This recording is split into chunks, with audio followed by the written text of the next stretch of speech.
So a liar knows the truth, right? And they are actively, deliberately trying to hide it from you. Right, exactly.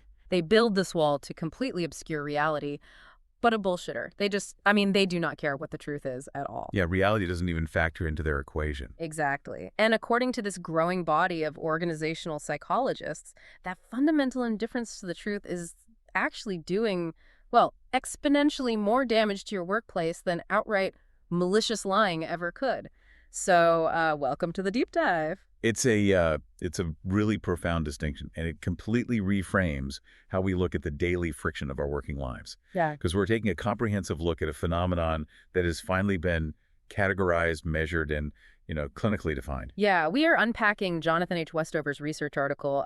It's called Organizational Bullshit: Navigating Communication Breakdown in Modern Workplaces, alongside this massive synthesis of recent empirical research. It is a lot of data. It really is. And our mission today is figure out what this phenomenon actually is on a clinical level, why it's a catastrophic systemic failure rather than just, a water cooler annoyance. Right.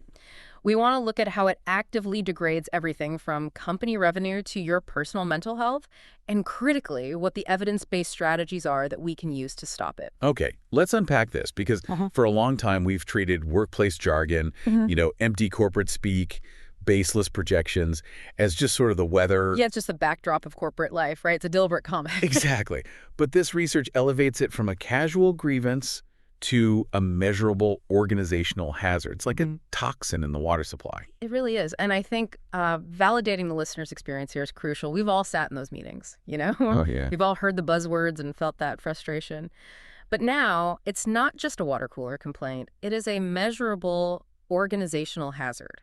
Oh, wait, let me push back for a second. Looking at the reality of business history, human beings have been bluffing to maintain social status since we were living in caves, right? Absolutely. So is this really a new problem? Or do we just finally have the academic label for it? The source material literally calls it an organizational bullshit perception scale. Yeah, the OBPS. Right. Do we just have a scale now to measure something that office workers have been enduring since the invention of the boardroom?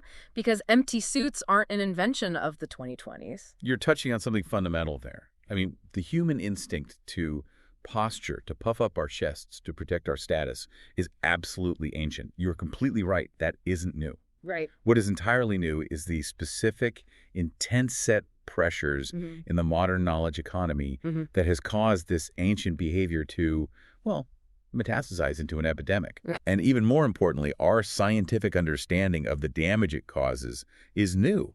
We aren't just saying, this guy's annoying anymore. We have the data to say this specific communication style causes measurable psychological distress. Wow. And it degrades the cognitive function of the entire team. That empirical, data-driven understanding completely changes the game. So to really grasp the mechanics of that damage, we have to move past the visceral, maybe slightly giggly reaction to hearing that word in an academic context, right? Yeah, you have to get past the shock value. We need to look at its rigorous philosophical definition, because the researchers make this massive distinction, anchoring their work in philosopher Harry Frankfurt's seminal essay on bullshit. And it really all comes down to the speaker's relationship with objective reality. Frankfurt's insight is, it's one of the most vital lenses we have for understanding modern communication. Think about the geometry of a lie. A liar has to know what the truth is in order to effectively design a deception, right? If the truth is that the company's out of money, the liar has to know that fact, respect its power, and deliberately craft a narrative to steer you away from it. They respect the truth enough to fear it, basically. Exactly. The liar is playing a strategic game on the board of reality. But the bullshitter, they are playing a completely different game on a completely different board. Right. They're fundamentally indifferent to whether what they say is true or false. The truth doesn't enter their calculations at all. They are speaking solely to achieve an immediate effect. Like just sounding competent in a meeting. Exactly. Sounding competent, filling an awkward silence, appeasing a demanding boss, or, projecting a sense of visionary leadership. Objective reality is just totally irrelevant to the transaction. So taking that philosophy into the actual workplace, the researchers, specifically Ferreira, McCarthy, and Kiazad, they define organizational bullshit as workplace communication made without regard for truth, combined with the intentional concealment of that indifference. Right, that second part is key. Meaning, it's not just that the speaker doesn't care about the facts. They are actively putting on a performance to pretend that they do know what they're talking about. Yeah, that intentional concealment is the active ingredient. Yeah. Because, well, ignorance is benign, right? If a manager is asked a complex question and says, I honestly don't know the answer to that, let me find out. They are ignorant, but they are demonstrating high truth regard. Right. They respect reality. Exactly. Okay. The bullshitter doesn't know, but they actively mask that deficit by presenting themselves as knowledgeable and certain. And crucially, the research defines this as a perceptual construct. Which means the actual internal motive of the speaker doesn't really matter as much as how the listener receives it. That is the turning point in the research. If you as an employee perceive that your leadership is just spinning plates and making things up without verifying the facts, that subjective assessment in your brain is what triggers all the negative downstream reactions. Right. Whether the leader secretly thought they were being helpful or motivational is irrelevant to the damage it causes to the listener. You know, as I was reading through this, I realized this behavior isn't just one monolith. It seems to manifest in distinct ways. There's the company-wide Kool-Aid that everyone is just expected to drink. Oh, yeah. And then there's that one specific executive who just wings every presentation. And then there's the actual language itself. You know, the endless, exhausting buzzwords. Yeah, the source material actually categorizes those exact observations into 3 measurable dimensions. First, you have a general disregard for truth, which is a cultural phenomenon. It just becomes normal within a company to make claims without evidence. Like it's just the water you swim in. Right. Second, you have leader-specific bullshitting, where executives push their personal agendas untethered from data. And third, you have the stylistic indicators. This is the jargon, the deliberate vagueness, the, synergizing our cross-functional bandwidth. Ugh, I hate that phrase. Right. It is language designed to occupy space without delivering substance. What's fascinating here is that a statement can actually be factually correct, completely accurate, and still be organizational bullshit. Yeah, this is the part of the research that completely broke my brain, the idea that you can be right, but you're still doing this. It is a brilliant paradox. Because again, the defining feature isn't falsity, it's the lack of verification before speaking. The total indifference to reality at the moment the words leave the mouth. Walk me through the marketing strategy example from the text, because that made it really click for me. Okay, so imagine a supervisor stands up in a high-stakes Q3 planning meeting. Haven't looked at the market data, they haven't run any predictive models, they haven't consulted the analytics team at all. Blank slate. Completely. Yeah. But they feel the room needs energy, so they confidently declare, our new digital strategy will increase market share by 20% over the next 6 months. They pulled that number entirely out of thin air because it sounded authoritative. Right. Now, fast forward 6 months. By some absolute miracle of market dynamics and sheer luck, the market share does indeed increase by exactly 20%. So they look like a genius to the whole company. It looked like an absolute genius. But according to the clinical definition, that supervisor was absolutely bullshitting when they made the statement. The subsequent coincidental accuracy does not retroactively validate the communication. Wow. They got lucky, but their communication was fundamentally indifferent to the truth at the time it was made. They took a wild gamble with the organization's shared reality. It is exactly like a student standing up in front of the class to deliver a fiercely confident book report on a novel they have never even opened, right? Yes, perfect analogy. Like if they look at the cover of The Great Gatsby and confidently guess, well, this is a book about a wealthy guy who throws massive parties but is ultimately deeply unfulfilled, they might be entirely accurate about the plot. Yeah. But it doesn't make them a diligent student who actually understands the text. They are just a really lucky bluffer. And the danger is, in an educational setting, that lucky bluffer eventually hits a final exam they can't guess their way through, and the system corrects itself. Right. But in a corporate setting, that lucky bluffer who correctly guessed the 20% market increase, they get promoted, they get handed more resources and more power. And they learn that projecting unsupported confidence is the key to career advancement. That's terrifying. When an entire culture begins to reward the lucky bluff over the rigorous analysis, the very foundation of how that organization makes decisions begins to rot. Which brings us to the most frustrating question, I think. If everyone kind of knows this is intellectually hollow, If we all roll our eyes at the buzzwords, why is it absolutely everywhere? Why has the modern workplace become a factory for this specific type of communication? To understand that, we have to look at the systemic drivers, specifically the work of Christensen and his colleagues highlighted in the text. This is a crucial pivot in our understanding. This is not an issue of a few bad apples or, narcissists who just like to hear themselves talk. Right, it's systemic. Exactly. The architecture of the modern organizational environment actively incentivizes and demands this behavior. Yeah, they point to the pressure for confident communication as a primary driver. It is massive. Think about the archetype of the modern business leader. They are expected to be decisive, unwavering, and instantly knowledgeable. Basically a superhero. Basically, they are heavily penalized by boards, by shareholders, and even by employees for looking hesitant. But we operate in an incredibly complex, volatile, fast-moving global economy. The reality is that many situations are inherently uncertain. Yet this systemic pressure remains constant. Yeah. People demand, give us a definite answer, give us a forecast. So human beings adapt. They provide highly confident answers to inherently uncertain, perhaps unanswerable questions. That pressure creates a direct pipeline to truth indifference. It's the old never let them see you sweat mentality, but weaponized. And that ties directly into the next driver they talk about, which is information asymmetries and complexity. If we look at the reality of a modern multinational company, nobody can know everything. You have highly specialized tech stacks, intricate global supply chains, shifting compliance regulations in 50 different countries.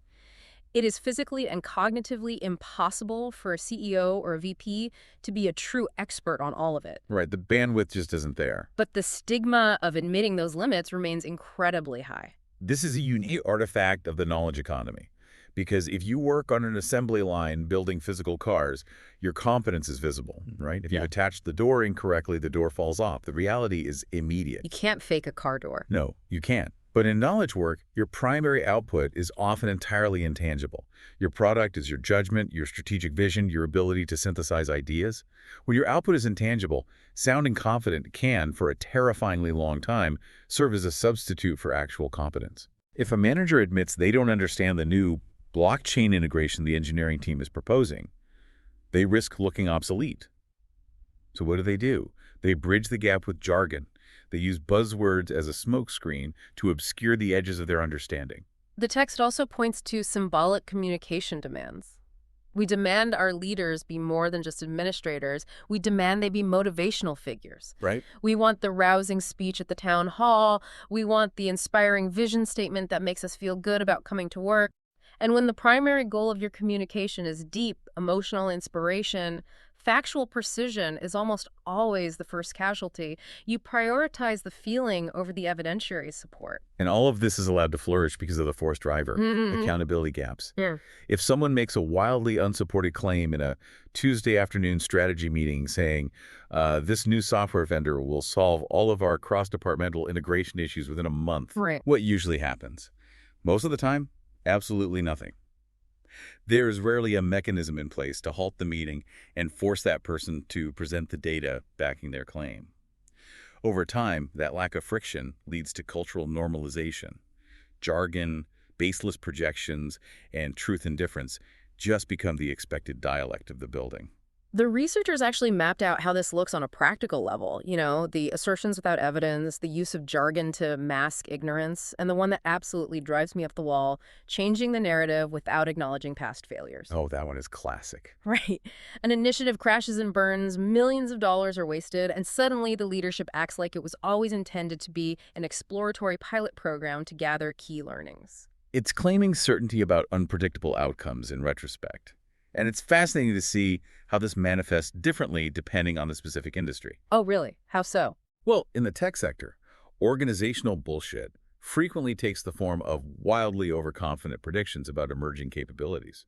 Like, our new proprietary AI will completely automate your entire back-office workflow by Q3. It's selling a science fiction future as a present reality. Right, the vaporware pits. Exactly. In the consulting world, it looks different. It often manifests as pushing a highly formulaic, buzzword-heavy framework as a magical, universal solution to a client's highly specific, localized problem, regardless of whether the framework actually fits the reality on the ground. Wait, let me stop you there because I want to look at this from the perspective of an executive trying to keep a company afloat. Okay. If a CEO stands up at an all-hands meeting right in the middle of a massive economic downturn with layoffs looming and says, look, I honestly have no idea what the market is going to do, and our current strategy is basically just a highly educated guess right now. The stock price will tank by noon. The employees will panic, and the top talent will immediately start sending out resumes. So, isn't projecting a certain level of false confidence literally part of their job description? Is this symbolic bullshitting actually just a necessary survival mechanism for leadership? That is the essential tension at the heart of this issue. Leaders absolutely must manage organizational anxiety. They have a duty to provide direction and maintain morale in the face of ambiguity. But we have to draw a hard line between navigating ambiguity and abandoning reality. Okay, where is that line? There is a massive structural difference between a leader saying, the market is incredibly volatile right now, but I am entirely confident in our team's resilience, our cash reserves, and our ability to adapt to whatever happens. Which is grounded in reality. Yes, which is a true statement grounded in reality and emotional intelligence, versus a leader saying, despite the recession, our new product launch will definitively triple our revenue by Q4, which is an unsupported truth-indifferent assertion meant to artificially anesthetize the room. So one is leadership and the other is just a sedative. Exactly. One acknowledges the reality of the challenge while affirming the capacity of the team. The other denies the reality of the challenge entirely. And while that sedative might prevent a panic today, the data clearly shows that living in a state of continuous, truth-indifferent sedation exacts a massive, measurable toll on the company over time.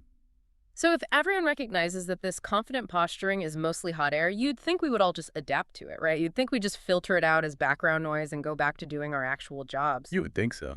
But the source material shows we don't. Our brains internalize it, and it starts breaking the actual machinery of the company. Let's look at the fallout, starting with the organizational impact. How does this actually hurt the bottom line? The degradation begins with the very lifeblood of a company, which is decision quality. A business is essentially a giant machine designed to process information and make choices. If the information flowing through that machine is polluted with claims that haven't been verified, the entire mechanism breaks down. Garbage in, garbage out. Precisely. Leaders end up making strategic resource allocations based on confident assertions rather than empirical reality. You know, it makes me think of introducing a counterfeit currency into an economy. If someone prints a bunch of highly convincing fake $100 bills and starts handing them out, initially everyone feels great, right? Sure. People feel richer, they're spending money, confidence is high. But eventually the baker realizes the money he took for his bread is worthless. The supply chain breaks down. The trust in the medium of exchange completely evaporates, and the entire economy just grinds to a halt. When people inject truth in different statements into a company, they are spending counterfeit intellectual currency. That is a phenomenal analogy. Because the initial burst of confidence, the rousing speech, the bold projection, it feels good. But when the organization tries to actually spend that currency, they encounter execution failures. The bills bounce, so to speak. Exactly. Different departments are trying to coordinate and execute a strategic plan that simply does not map onto physical or market reality. The goals become mathematically infeasible, and perhaps most dangerously, it completely impedes an organization's ability to learn and innovate. Because you cannot learn from a failure if the company culture immediately papers over it with optimistic corporate speak. Right. If every failure is just reframed as a pivot or a learning opportunity without a rigorous autopsy of what actually went wrong, you are doomed to repeat the exact same errors. You cannot fix a broken process if everyone is busy synergy washing it to protect their egos. This leads directly to chronic resource misallocation. Budgets do not go to the most promising, carefully vetted initiatives. They are awarded to the person who can stand in a room and make the most confident, forceful, baseless claims. And eventually people notice, right? Absolutely. Over time, external stakeholders, your major customers, your institutional investors, they aren't stupid. They eventually see through the fog. They notice the widening disconnect between the polished, jargon-heavy narrative you are selling and the operational reality they're experiencing. And once stakeholder trust erodes, it is incredibly difficult to win back. That organizational damage is severe, but the section of this research that I found most affecting is the human toll. The individual impacts. What actually happens to the person sitting in the cubicle or staring at their screen on a Zoom call, absorbing this counterfeit currency all day long? To understand the human toll, we have to look at the deep psychological mechanisms of how we experience work. The researchers point to procedural justice violations. So think about how your brain processes fairness. We have a deep evolutionary need for justice in our social groups. Right. If you see a colleague get a promotion because they hit all their sales targets and worked 60-hour weeks, your brain registers that as fair. It makes logical sense. But if you see a colleague get a massive promotion simply because they successfully deployed the most buzzwords in a Q3 strategy meeting while hiding all their actual operational failures... Your brain registers a systemic threat. Exactly. The rules of survival in your environment no longer rely on competence or reality. That violation of procedural justice shatters what researchers Conway and Briner call the psychological contract. When you accept a job, you aren't just signing a piece of paper for a salary. You are entering into an implicit psychological agreement with the organization. You assume that the people directing your labor and evaluating your performance have a basic regard for the truth. You assume a shared baseline reality. When that expectation is continually broken by leadership bullshitting, it causes acute psychological distress. Employees feel deeply alienated and betrayed. And on a purely practical level, it creates paralyzing role ambiguity. If all the communication trickling down from the executive suite is cloaked in vague abstractions, like if your manager emails you and says, "We need you to aggressively champion cross-functional deliverables to optimize our forward-looking bandwidth." What does that even mean? Exactly. What are you actually supposed to do? What does that mean for your Tuesday morning? You cannot figure out what your actual job is amidst the noise. And what happens when you don't know what you're supposed to do, and you simultaneously don't trust the people who are supposedly leading you? You develop profound organizational cynicism. Dean and Wilmore's research documented this extensively. People just give up? Repeated exposure to truth indifference leads employees to simply check out. They withdraw their emotional investment. They stop engaging in what we call citizenship behavior, which means they stop mentoring newer employees. They stop offering discretionary effort. They stop flagging potential problems.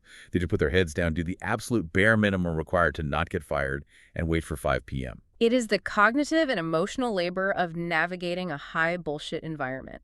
It's like having a hidden background app running on your phone. Oh, I like that. You look at your screen and you are just reading a standard 3-paragraph email from your director. It looks normal, but your battery is draining at an incredible rate because in the background, your brain is burning calories constantly trying to filter the information. Right, trying to parse reality. Is this real? Is this just spin to cover up last week's bad numbers? Does the boss actually mean this new directive? Or is this just noise they will forget about by Thursday? That continuous subconscious filtering silently drains your energy all day long. You end up totally exhausted by the end of the day, and you haven't even done any actual work yet. That continuous cognitive drain is exactly what the research by Stein et al. Measured. And they found a fascinating, albeit deeply troubling, bi-directional relationship. It is not just a one-way street. Really? How does it go both ways? Yes. Supervisor bullshitting negatively predicts employee mental health, increasing stress and burnout.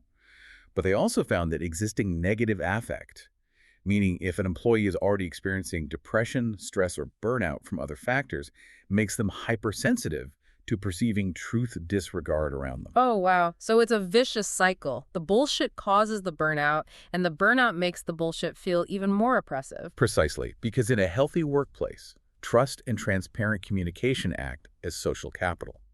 It is the buffer that helps employees manage the natural stress of their jobs. When organizational bullshit erodes that trust, it strips away the very buffer the employees need. I have no protection left. None. Without that social capital, the friction of the environment just grinds them down to the bone. So what does this all mean? We've diagnosed the disease. We have seen the symptoms both in the financial ledger and in the human nervous system. So how do we treat it? Let's move into the solutions outlined in the source material, starting with the first aid that organizations can apply right now and the critical role of leadership. The first and most immediate intervention is establishing what they call transparent communication frameworks. This means pulling the emergency brake on the cultural normalization we discussed earlier. You have to implement actual, explicit evidence support requirements for major claims. It's basically taking the corporate environment back to high school math class. You can't just write down the answer. You have to show your work. Exactly. And the source provides a phenomenal case study of this in action with the pharmaceutical giant Merck. If you think about the pressure in the modern knowledge economy, the pressure in drug development is astronomical. A single successful compound can be worth billions, and the development cycle takes a decade. The stakes are incredibly high. The temptation for project leads to be artificially optimistic about a new drug, to say, this compound is definitely going to clear phase 3 trials and be our next blockbuster, is immense. Because their careers, their bonuses, and their department funding all depend on that optimism. Right. But Merck recognized that optimistic bullshit in pharmacology isn't just a revenue issue, it's an existential threat to the company and to human life.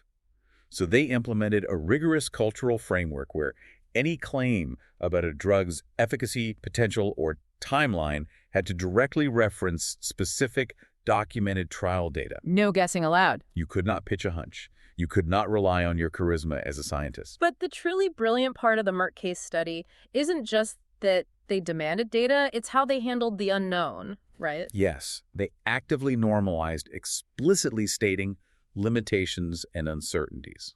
They made it culturally unacceptable to present unsupported optimism. If you were presenting a compound to the executive board and you did not yet know the long-term side effects on liver function, you had to explicitly state, we do not know the long-term side effects on liver function, and here is our timeline for finding out. You were actually penalized for projecting artificial confidence. That completely inverts the normal corporate incentive structure. But to pull that off, it requires a massive shift in how the leaders themselves behave. Excellent. You can't ask middle management to show their work if the C-suite is still just operating on gut feelings and buzzwords. Which brings us to the concept of leadership development and intellectual humility. The research by Crimray Mancuso on intellectual humility is really the ultimate antidote to organizational bullshit. In traditional, toxic corporate cultures, competence is implicitly defined as knowing everything. The boss is supposed to have all the answers.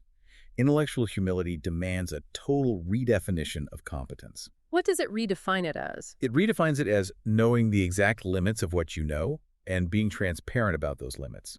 It is a leader having the psychological strength and the institutional backing to sit at the head of the table and say, I have reached the edge of my expertise on this matter. What does our data actually say? The case study the text uses for this leadership behavior is Intel. They cultivated an environment they famously called constructive confrontation. How did that actually work in practice? At Intel, the leadership actively modeled the behavior of asking pointed, direct, and sometimes aggressive questions about the evidence underlying any proposal.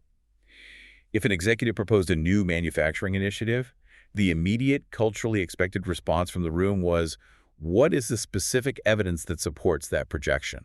It wasn't seen as rude. No, and it wasn't viewed as a personal attack or insubordination. It was viewed as the necessary friction required to protect the integrity of the company's data. Crucially, the top leaders had to accept this confrontation from their subordinates as well. A VP had to be willing to acknowledge when a junior engineer pointed out that their proposal lacked empirical support. Okay, I have to jump in here with some real-world friction. Because constructive confrontation sounds amazing in a Harvard Business Review case study. Sure. But in the reality of a stressed-out, overworked office on a Thursday afternoon, doesn't that just turn every single meeting into a hostile, exhausting debate club? That is the risk. How do you prevent bad faith actors from weaponizing the phrase, show me the evidence, just to slow down projects they personally don't like?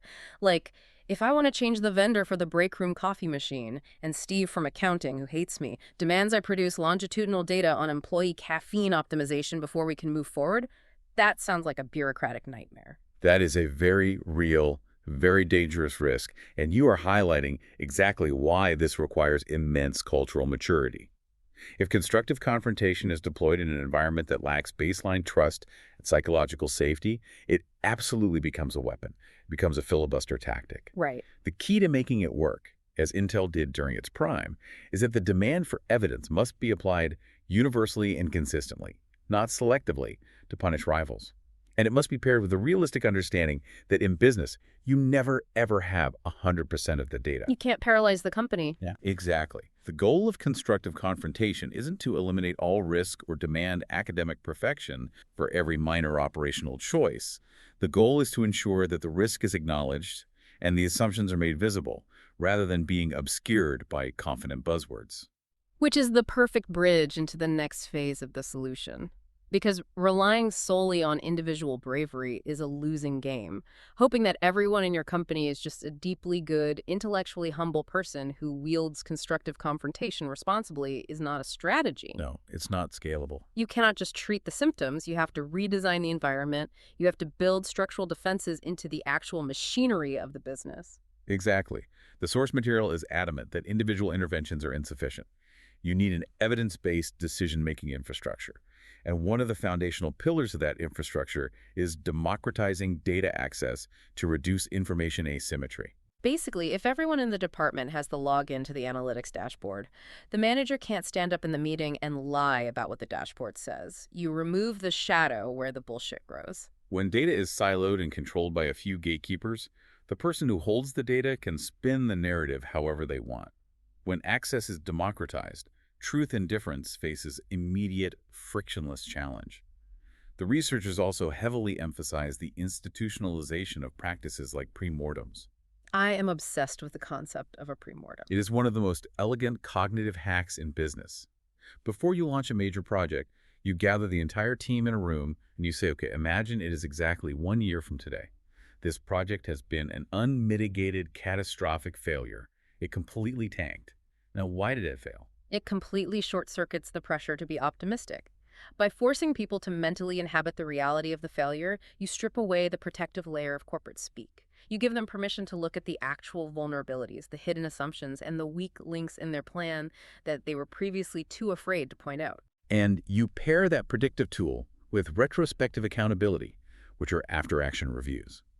When a project concludes, you go back and explicitly compare the highly confident projections made during the pitch phase to the actual physical results. This structural routine holds people accountable for their past certainty. The case study the text provides for this structural defense is McKinsey & Company. Now, as a massive global consulting firm, their primary product is literally their advice, right? They don't manufacture physical goods, they manufacture strategy. So how did they structure their internal systems to prevent their consultants from just handing clients confident-sounding fluff? McKinsey recognized that their entire reputation rested on the validity of their intangible product. So they instituted incredibly rigorous knowledge management systems. If a consultant was formulating a recommendation for a client, that recommendation could not just be based on their personal intuition or a slick PowerPoint deck. They needed receipts. They needed receipts. The internal systems required them to reference specific case studies, proprietary databases, or documented analyses to justify the recommendation. You couldn't just swagger into a Fortune 500 boardroom and say, best practice dictates you cut 10% of your workforce to achieve agility. You had to cite the structural evidence that proved that hypothesis. Wow. The system made unsupported assertions professionally risky for the consultants themselves. But going back to that tension between rigor and speed, if you require a citation and a database reference for every single business decision, don't you run the risk of turning a nimble, fast-moving company into a slow, bureaucratic glacier? Is there a Goldilocks zone for evidence requirements? There absolutely have to be a Goldilocks zone. You want enough data to make sure you aren't driving the car off a cliff, but not so much data that you never pull out of the driveway. And the framework for finding it is proportionality. The magnitude of the evidentiary requirement must match the magnitude of the strategic claim. If you are proposing a minor tweak to the color of a button on a user interface, maybe you just need a quick 3-day A/B test. Right. But if you are proposing a company-wide pivot that alters the core business model and affects thousands of jobs, you better have rigorous, multifaceted documentation. The goal of these structural defenses isn't to create red tape. The goal is transparency of reasoning. And here's the critical realization. All of these systems, the democratized data, the premortems, the knowledge management databases, they are completely useless if you don't have what Amy Edmondson calls psychological safety. This is the cultural intervention side of the defense, the idea of reframing competence and fostering a failure learning orientation. This might be the most profound paradigm shift in the entire deep dive. For a long time, the term psychological safety has been misunderstood as a fluffy, soft HR concept. People think it means making everyone feel warm and fuzzy or lowering standards so no one gets their feelings hurt. Edmondson's research proves the exact opposite.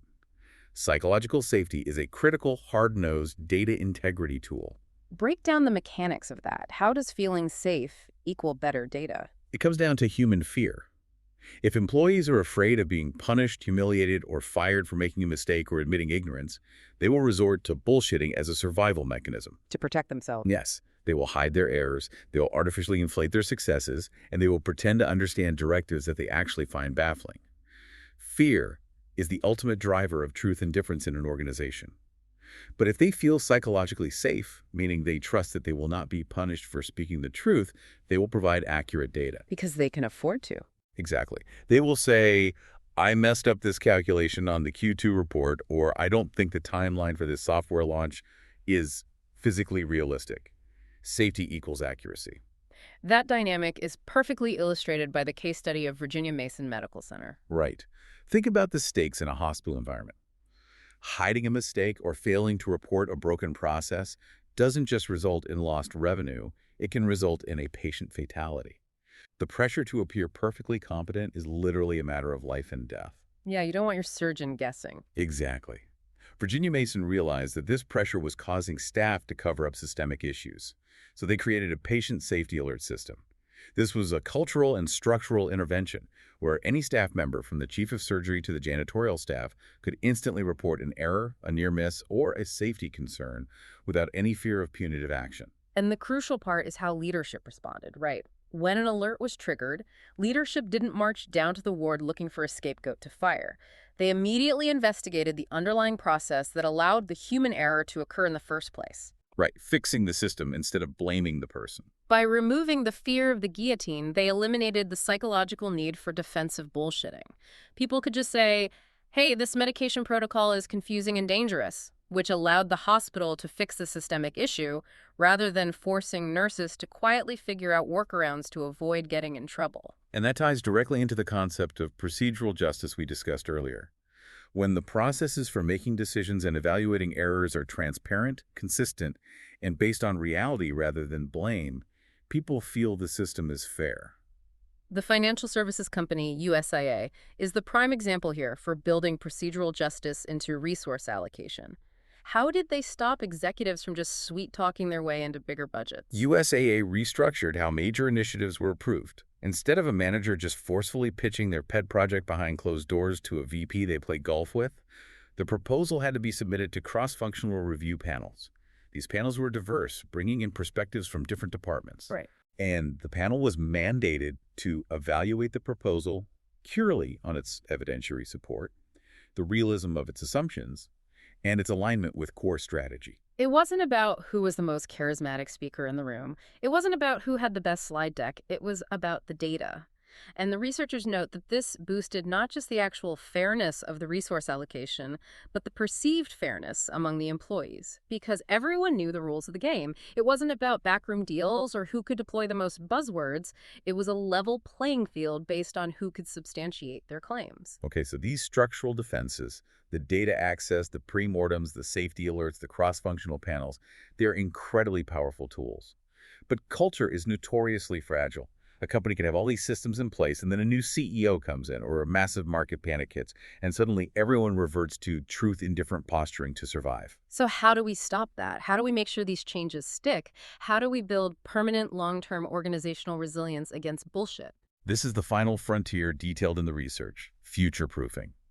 And it requires taking the concepts we've discussed and weaving them into the very DNA of the company. It starts with what they call psychological contract recalibration. We talked about how the psychological contract is the implicit expectation of honesty between employer and employee. How do you recalibrate that structurally? You take it from the implicit to the explicit. You don't just hope that people will value the truth. You write communication integrity into the actual employment agreement. You put it in the job descriptions. You center it in the onboarding materials for new hires. You make it a core, measurable value that employees and leaders are evaluated against during their annual reviews. The source material uses Boeing as a massive, deeply sobering case study for why this recalibration is sometimes forced upon an organization by tragedy. It is a vital example of the catastrophic consequences of truth and difference. The 737 MAX crisis was a multifaceted failure, but at its core, it was heavily driven by a culture that prioritized optimistic, unsupported assertions over engineering reality. There was immense pressure to compete with Airbus, pressure to meet financial projections, and pressure to downplay the need for expensive pilot training to appease the airlines. Yeah. So internal communications began to reflect that pressure, waving away deep engineering concerns with confident corporate speak about system redundancies. It was a systemic failure of truth-regard, and the real-world consequences were devastating and fatal. Following that crisis, Boeing couldn't just issue a memo saying do better. They had to undertake a massive explicit shift in their foundational psychological contract. They had to rebuild the culture to explicitly prioritize engineering honesty, transparency, and truth-telling over meeting optimistic deadlines or stock price targets. They had to structurally re-engineer the company so that acknowledging uncertainty or flagging a design flaw was seen as career-critical, heroic behavior, rather than a career-ending annoyance. It is essentially declaring to the entire workforce, our core product relies on the laws of physics and objective reality. And if we allow corporate narrative to obscure that reality, people die. That leads directly into the next strategy for future-proofing, distributed accountability. Moving away from a top-down policing model. Because you can't just hire one poor compliance officer and ask them to catch every lie in a 10,000-person company. Exactly. Top-down policing is a bottleneck. Distributed accountability moves toward a model of peer review and cross-functional validation. The software company GitLab is held up as the gold standard for this approach. They operate on a model of radical transparency. Almost all of their organizational communications, their decision-making processes, their meeting notes, and their strategic planning are housed in open, searchable digital repositories. Walk me through how that actually changes behavior. Because having an open Google Doc doesn't automatically stop people from writing nonsense in it. It's not just that anyone can see it, it's that the culture empowers anyone to challenge it. If a senior VP makes a strategic claim in a planning document about user acquisition costs, a junior developer sitting in another country can highlight that claim, leave a comment, and ask, can you link to the specific data set that supports this projection? Wow, that's radical. By distributing the power of accountability across the entire network of employees, you make it incredibly difficult for bullshit to survive in the dark. It functions like a Wikipedia modder for corporate strategy. The crowd aggressively edits out the unsupported assertions because they all have a vested interest in the accuracy of the document. The source briefly touches on the technological horizon of this concept, mentioning the potential of algorithmic detection, specifically using natural language processing, or NLP, to combat truth indifference. This is a fascinating and highly debated area regarding the future of work. We have the technological tools right now to theoretically run an NLP algorithm over all internal company communications, emails, Slack messages, memos. The AI could be trained to highlight excessive use of buzzwords, vague abstractions, or confidence markers that lack any link supporting data. It could act as an automated bullshit detector. Okay, I have to interject here because the human element of this sounds terrifying. Having an AI constantly scanning my emails and flagging me for using the word synergy or not citing enough sources sounds like a dystopian corporate surveillance state. You have used 3 unfalsifiable claims today. Deducting 5 compliance points from your permanent record feels like that would completely destroy whatever trust is left in a company and just flatline morale. Your reaction is exactly why the researchers approach this with extreme caution. If algorithmic detection is implemented as a putative surveillance tool, it will absolutely destroy psychological safety overnight. Employees will not become more honest. They will just spend immense amounts of cognitive energy trying to game the AI, figuring out exactly which words trigger the algorithm and which don't, rather than actually doing their jobs. And there is a deeply ironic risk here, who is currently the undisputed champion of generating perfectly formatted, highly confident, plausible-sounding bullshit. Artificial intelligence. LLMs are literally designed to predict the next most plausible word, regardless of whether it's true. They hallucinate facts with total confidence. Exactly. So if you implement AI as a rigid enforcer, you might end up in a nightmare scenario where employees are using AI to generate their weekly reports to ensure they pass the filter, and management is using AI to read and check those reports, and actual human truth, the messy, nuanced reality of the business, is lost entirely in the crossfire.